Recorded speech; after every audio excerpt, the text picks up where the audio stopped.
Researchers just identified 4 new risk factors for young-onset dementia before the age of 65, including vitamin D deficiency and social isolation. Many people with young-onset dementia are in their 40s and 50s, and recent estimates suggest that it affects about 250,000 people in the U.S.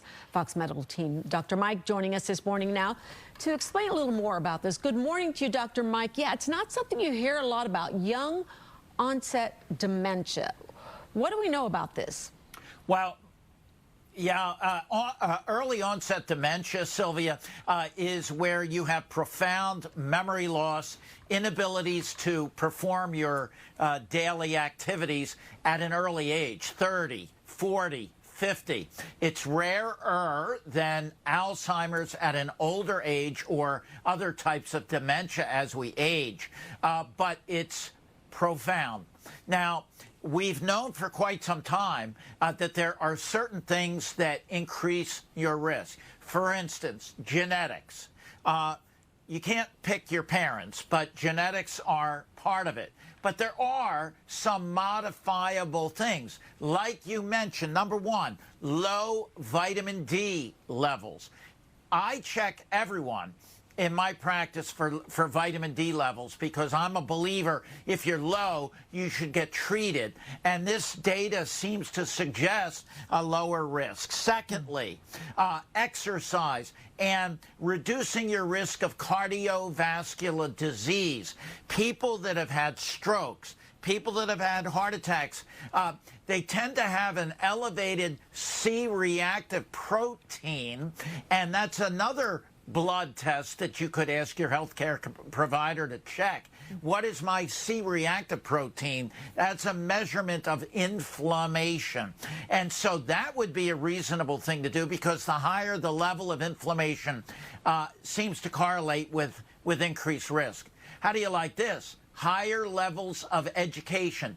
The more you're in school, the lower your risk, Sylvia, because you build up like a brain bank, if you will, and you'll have more reserve should things occur later in life. Wow. Okay. So this is also some based on this recent trial that found that people ages 60 and older who took daily multivitamins showed an estimated 3.1 fewer years of memory, and that's of memory loss, that is less so much more than someone who didn't, someone who might have taken a placebo. So if you're thinking about trying to take advantage of multivitamins, you know, where do you begin? People aren't sure what's the proper multivitamin. How do I know I'm getting out of what I'm supposed to be getting out of that particular vitamin? What advice do you have?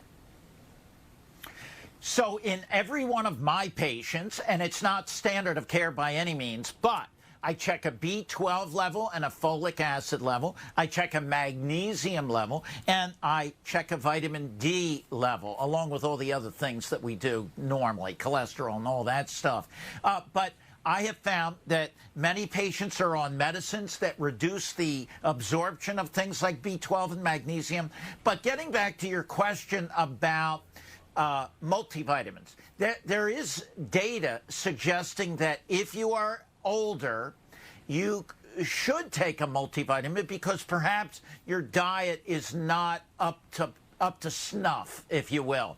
I recommend for most of my patients throughout their life to eat functional food, to eat good food, things like broccoli. Rather than getting broccoli extract in a pill, I want you to eat the broccoli. Right. But when it comes to older folks, they may have some difficulty getting that kind of good nutrition, and studies have shown a multivitamin is a good idea.